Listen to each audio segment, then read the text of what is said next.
দর্শক, আপনারা জানেন সারা দেশে শহীদী মার্চ হচ্ছে। চট্টগ্রামে যেতে চাই আমরা, সেখানকার শহীদী মার্চের সবশেষ পরিস্থিতি জানাবেন আমাদের সহকর্মী KM নাজিম। নাজিম,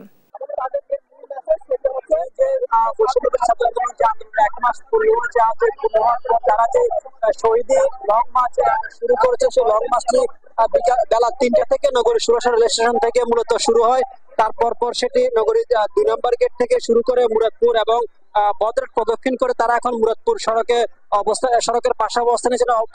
পাশে অবস্থান নিয়েই তারা বৈষম্য বিরোধী আন্দোলনে যতগুলো শিক্ষার্থী নিহত হয়েছেন তাদের জন্য তারা মাগফিরাত কামনা দোয়া করেছেন। পাশাপাশি যেসব শিক্ষার্থী ছাত্র জনতা এখনো বিভিন্ন হাসপাতালে আহত অবস্থায় চিকিৎসাধীন রয়েছেন তাদের জন্য তারা দোয়া কামনা করেছেন এবং বৈষম্য বিরোধী আন্দোলনের যতগুলো সাধারণ শিক্ষার্থী, সাধারণ মানুষ এবং সর্বোচ্চ যেসব মানুষ অংশ নিয়েছেন তাদের জন্য তারা দোয়া কামনা করছেন। আমরা যেটি দেখেছি এই মিছিলে, এদের এই সমাবেশে চট্টগ্রাম বিশ্ববিদ্যালয় থেকে শুরু করে আশপাশের যতগুলো কলেজ, বিশ্ববিদ্যালয়, স্কুল রয়েছে সব, পাশাপাশি সব শ্রেণী পেশার মানুষ তাদের এই সমাবেশে যোগ দিয়েছে। সমাবেশে যোগ দিয়ে তারা শুধু যে বারবার যে স্লোগানটা দিচ্ছেন, তারা যেটি বলছেন তাদের নতুন অন্তর্বর্তীকালীন সরকার যেটি গঠিত হয়েছে, যে সরকারের কাছে সাধারণ মানুষের যে দাবি দেওয়া সেগুলো ধীরে ধীরে পূরণ হচ্ছে।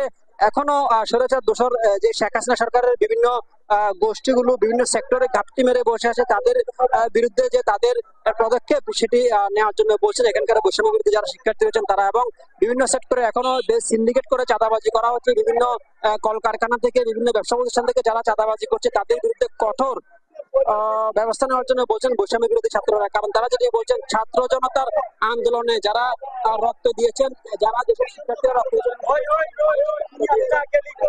রক্ত যেন কোনোভাবে ঢুকে না যায় এবং সেই জন্য শিক্ষার্থীরা তাদের যে এবং সরকারের কাছে তাদের যে দাবি এবং প্রত্যাশা সেটি পূরণ হবে বলছেন সাধারণ শিক্ষার্থীরা।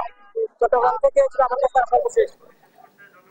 নাজিম, আপনাকে ধন্যবাদ। দর্শক, চট্টগ্রাম থেকে শহীদী মার্চের সবশেষ খবর জানাচ্ছিলেন সহকর্মী KM নাজিম।